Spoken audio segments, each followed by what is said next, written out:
If I told you that you could get a few extra div every 5 to 10 maps, no matter what Atlas strategy you were running, you'd probably do it 100% of the time, wouldn't you? This is a Genesis tree strategy that gives you passive income in addition to any strat you're already running without any extra tangible investment. It's more reliable income than rolling for currency or uniques on the tree. And yes, the items we'll be rolling really do sell. It's a fairly evergreen strat. Top-end ES gear is what we'll be rolling for, and it has consistent demand into the late league. But even if prices do drop, it's an adaptable strategy. By taking what we've learned here, we can target different gear than ES and potentially pivot into things like hybrid armor ES gear, pure armor, things like that. We would need to do some more research at that time. All right, I'm going to walk you through my Genesis tree setup for equipment here. You can see that I'm running more intelligence and less strength, less dexterity. I'm taking all of the additional equipment item nodes as well as modifier tier rating nodes.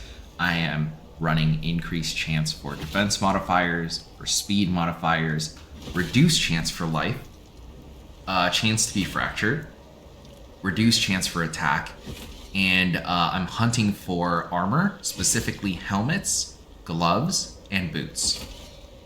And of course, I took the birth weapons and armor have a random amount of quality, which is a keystone to this strategy.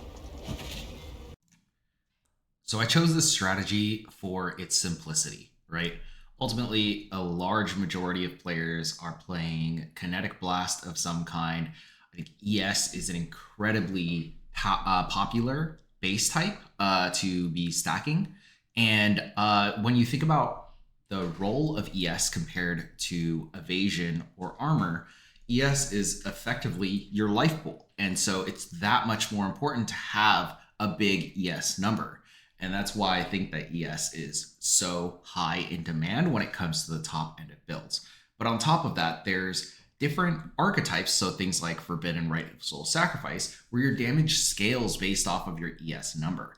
And so because of that additional factor, I decided it's easiest when you take a look at the tree and you're competing between energy shield or any defenses modifiers against resistances to just go for ES.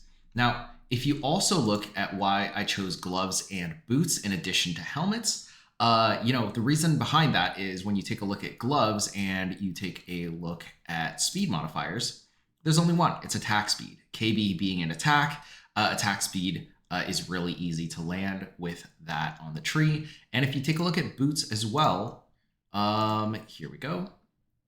Boots only have one speed modifier as well. It's movement speed. So it makes it really easy to hit, and these are really highly desirable mods. All right, so what's the input cost of this strategy? Well, as you're running maps, you're naturally going to be getting the breach juice that you need to run it. Provisioning Wombgifts you'll pick up along the way. You could buy more as you need. As you can see, they're really cheap, 1 chaos pop. You'll be selling the other ones, so 17 C a pop for an Ancient, Lavish for 8, Mysterious for 8 as well. And growings are not expensive, but you're going to sell these to the vendor for 3 to 1 and see if you can land more Ancients and more of the other ones that you can sell. And obviously any provisionings that you get, you're going to be able to use for this strategy. So the base types that we care about for this strategy are the tier 1 bases. So the highest bases when it comes to the energy shield that you can get on them. So for gloves, that's going to be Warlock gloves.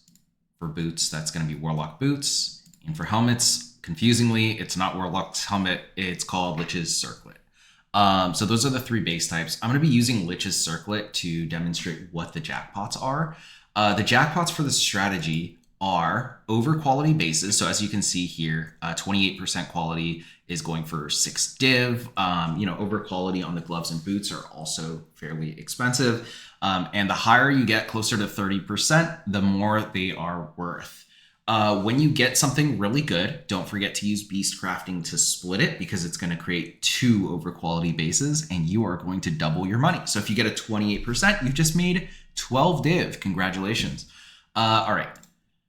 In addition to that, if you get a tier 1 fracture on a lower quality base, it can still be worth quite a lot, and it'll sell for a good amount of money. So you can see here like a 24 or 26% quality with a high tier 1 fractured increased energy shield is worth quite a bit of money as well.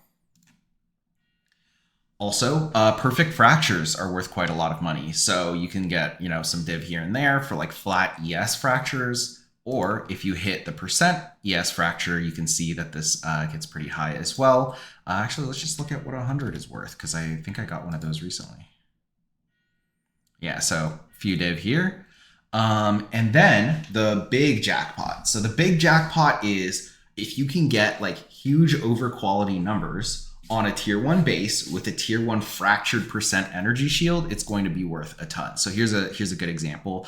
I searched for 28% quality with a fractured 100% increased energy shield, or like I searched 98 and up, and you can see 40 div for this one at 29% quality, 98% increase.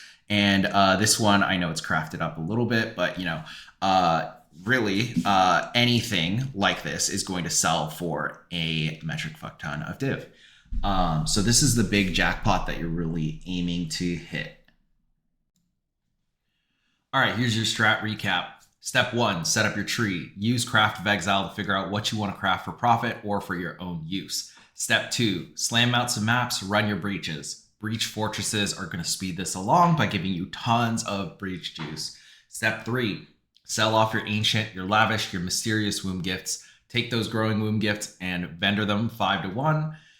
Step 4, fertilize that tree and pray. And step 5, let the profits roll in. So that's the strategy. Stick around for a sample of some of the mid-tier drops that I was able to obtain over the last day. Thanks, and keep pumping out those hand babies.